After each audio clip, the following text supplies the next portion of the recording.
آئے سید عائشہ صدیقہ نے دی، حضور کی بارگاہ میں عرض کرنے لگی یا رسول اللہ ایک بات نہ عرض کروں؟ کریم نے فرمایا کرو۔ تو سیدہ عرض کرنے لگی یا رسول اللہ میں دیکھتی ہوں آپ کا رب آپ کی مرضی پوری کرنے میں جلدی فرماتا ہے، آپ جو چاہتے ہیں رب اسے پورا کرنے میں، یعنی حضور ارادہ کرتے ادھر آیت آ جاتی، محبوب کسی کو نوازنا چاہتے اس کے لیے حکم الہی آ جاتا۔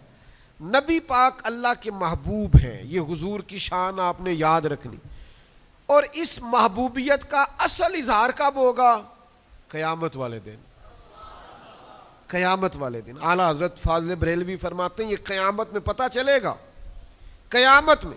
اور ایک درویش نے کہا تھا فقط اتنا سبب ہے انعقاد بزم محشر میں کہ ان کی شان محبوبی دکھائی جانے والی ہے، یعنی اعمال تل گئے ہیں، فیصلہ ہو گیا ہے، بندے کو فرشتے دوزخ میں لے جا رہے ہیں، پر حضور کی شان محبوبی ہے نا، حضور کہتے ہیں واپس چلو، چلو میرے سامنے تولو، تو یہ محبوب ہے نا۔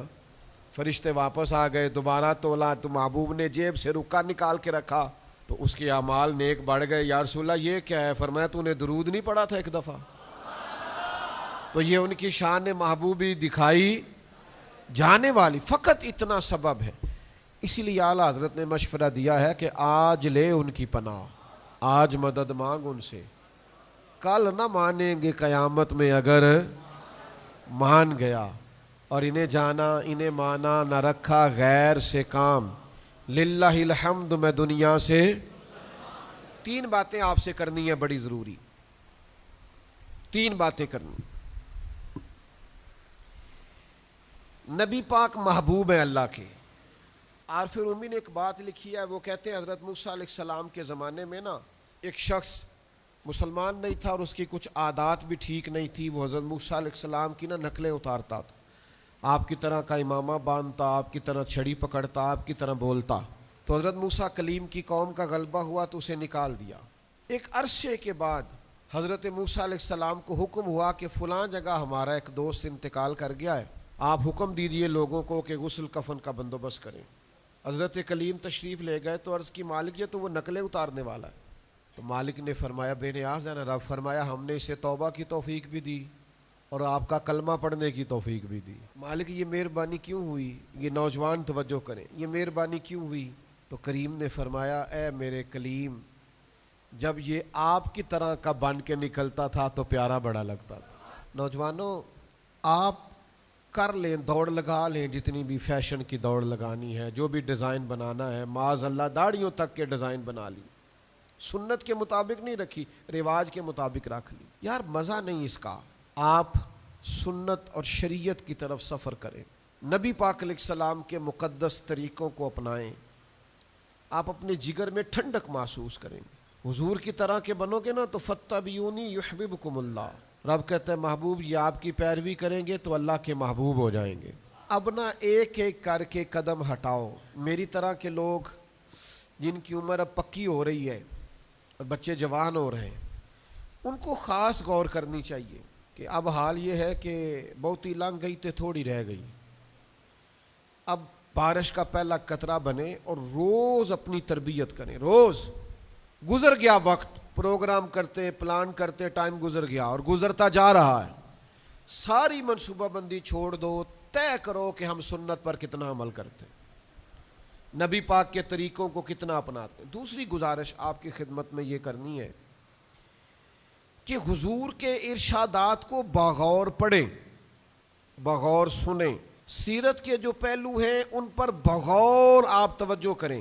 میں بڑے عرصے سے ایک موضوع پر لوگوں کو قائل کر رہا ہوں، بڑے زمانے سے میرا ذاتی تجربہ ہے، اس پر میں اپنے دوستوں کو قائل کر رہا ہوں کہ ٹینشن کے مسائل بڑھ رہے ہیں، انزائٹی کے مسائل بڑھ رہے ہیں، ڈپریشن کے مسائل زیادہ ہیں۔ نہیں لوگ کہتے ہیں بس دل نہیں لگتا، بس بور ہوتے ہیں، سمجھ نہیں آتی، غصہ آتا ہے، چڑچڑا پن ہے، یہ عام ہوتی جا رہی ہیں چیزیں۔ اور پھر اس کے لیے لوگ سیشن لیتے ہیں، ماہرین نفسیات کے پاس جاتے ہیں، کچھ ڈاکٹر ایسے ہیں جو دوائی دیتے ہیں اور کچھ ایسے ہیں جو کاؤنسلنگ کرتے ہیں، آپ سے گفتگو کرتے ہیں، آپ کا ذہن فریش کرتے ہیں۔ آپ وہ ساری کتابیں دیکھ لیں، ڈھونڈ لیں، ٹٹول لیں، نبی کریم کا ایک فرمان آپ اپنی زندگی میں لاگو کر لیں، کوئی ایک میں آپ کو ذمہ داری سے کہتا ہوں وہ آپ کو ٹینشن سے باہر لے آئے گا. آپ ٹینشن سے فری ہونا چاہتے ہیں, ڈپریشن انزائٹی سے نکلنا چاہتے ہیں, ایک فرمان کوئی ایک, مثلا حضور نے فرمایا تم میں سے بہتر وہ ہے جو لوگوں کے حق میں بہتر ہے. لو آج سے طے کر لو کہ میں نے وہ کرنا ہے جو دوسروں کے حق میں, لو اس پر عمل کر لو. اگر 3 دن کے اندر انزائٹی نہ گئی تو میں ذمہ دار ہوں. سارا دن جب یہ منصوبہ بندی کرنی ہے کہ میرے لیے کیا بہتر ہے, میں کیسے آگے نکل سکتا ہوں, میں کیسے, جب آپ کی ساری زندگی اپنے لیے ہے تو آپ کو ٹینشن ہی ہونی ہے, ساری توجہ ہی اپنے اوپر ہے. تھوڑی دیر کے لیے دوسروں کا سوچو, دوسروں کے لیے غور کرو, آپ یقین کرو سکون آئے گا, آپ کو طمانینت حاصل ہوگی. آپ یقین کریں اپنے ذاتی کام کرنے میں وہ مزہ نہیں آتا جو دوسروں کے لیے سوچنے میں مزہ آتا. تو آپ اپنے بچوں کو بھی وہ ساری باتیں یاد کرائیں جو نبی کریم علیہ السلام نے ہماری تربیت کے لیے بیان فرمائی ہیں. میری بات کی سمجھ آ رہی ہے؟ حضرت مولا علی شیر خدا رضی اللہ تعالیٰ عنہ بیان کرتے ہیں کہ جب نبی پاک نے یہ بیان فرمایا نا کہ مومن وہ ہے جو اپنے لیے پسند کرے وہی اپنے بھائی کے لیے بھی پسند کرے. میری بات کی سمجھ آ رہی ہے؟ یہ ایک فرمان اگر پاکستان میں نافذ کر دیا جائے نا تو بتاؤ کوئی ملاوٹ کرے گا, غلط مال بیچے گا؟ یعنی آپ اس ملک میں رہتے ہیں جہاں دوائیاں بھی صحیح نہیں ملتی, اصلی نہیں ملتی دوائیاں بھی, تو حضور کے طریقوں کو اپنائیں گے تو سکون آئے گا. دیکھیں نا امام غزالی نے لکھا ہے کہ نبی پاک صلی اللہ علیہ وسلم صبح صبح مسواک کے لیے تشریف لے گئے تو مسواک غلام سے کہا تو اس نے 2 مسواکیں درخت سے اتاری. مسواک ہی ہے, مسواک کرنی ہے, ایک تھوڑی سی ٹیڑھی تھی اور ایک سیدھی تھی. اللہ کے محبوب نے وہ سیدھی مسواک غلام کو دی اور ٹیڑھی مسواک اپنے لیے رکھ لی. فرمایا قانون یہ ہے جو اپنے لیے پسند کرو وہی اپنے, آپ اس پر عمل کریں سکون ہو جائے گا انشاءاللہ. لیکن جب سارا دن یہ سوچنا ہے میرا کی فائدہ, منو کی ملے گا, منو کی لگے, میرا کی فائدہ, میرا کی, یہ اتنی خوفناک سوچ ہے کہ یہ بندے کو ڈپریشن میں لے جاتی ہے. تیسری گزارش اور آخری بات جو میں نے آپ سے کرنی ہے وہ میرے سینے کا درد ہے, آپ اس پر ضرور کوشش کریں, اور میں بڑے سالوں سے محنت کر رہا ہوں کہ دین کے مسئلے میں نا بحث کرنی چھوڑ دیں. جب آپ بحث کرتے ہیں تو آپ بے یقین ہو جاتے ہیں. یعنی آپ میلاد کر بھی رہے ہیں اور اگر ذہن میں ہو کہ یاروں میں کل ایک بندے دی گل پہ سوندا سا, وہ کہہ رہا سی ایسے آبا نہیں کیتا, تو آپ کو کیا نفع ہوگا آنے کا جب آپ ہیں ہی بے یقین. وہ جی میں ختم بھی دلا رہا ہوں ابا جی کا, اور ہر سال دلا رہا ہوں, ڈھیر سارے پیسے لگا رہا ہوں, اور ساتھ میں کہہ رہا ہوں یار کل ایک بندہ کہہ رہا سی کہ اے دورے سے آباج کوئی نہیں سی. تو بھئی آپ جب کچے پکے ہیں اور جب آپ کمزور ہیں نظریاتی طور پر تو مزہ نہیں آئے گا نا آپ کو. یہ بحثیں چھوڑ دیں, آپ دو رنگی چھوڑ کے یک رنگ ہو جا, سراسر موم ہو جا یا سنگ ہو جا, ایک طرف ہو جانا چاہیے. تو میرے عزیز ساری زندگی طے شدہ مسئلے ہیں, اب طے شدہ مسئلوں میں بھی آپ الجھ رہے ہیں. آپ اپنی طبیعت کے اندر یقین کامل کی دولت لائیں, ختم ہو گئی بات. ہر وقت بے چینی, ہر وقت کی بے قراری, کروں کہ نہ کروں, ٹھیک ہے کہ نہیں ٹھیک. میں وہ سنی ہوں, جمیل قادری مرنے کے بعد میرا لاشا بھی کہے گا الصلاۃ والسلام. کچی پکی باتیں نہ کیا کریں, طاقتور ہو جائیں. میں اللہ کے گھر میں بیٹھا ہوں, ہم نے دنیا چھوڑ جانی ہے, آپ کو گمراہ کر کے غلط مسئلہ بتا کے اپنی آخرت کیوں خراب کرنی.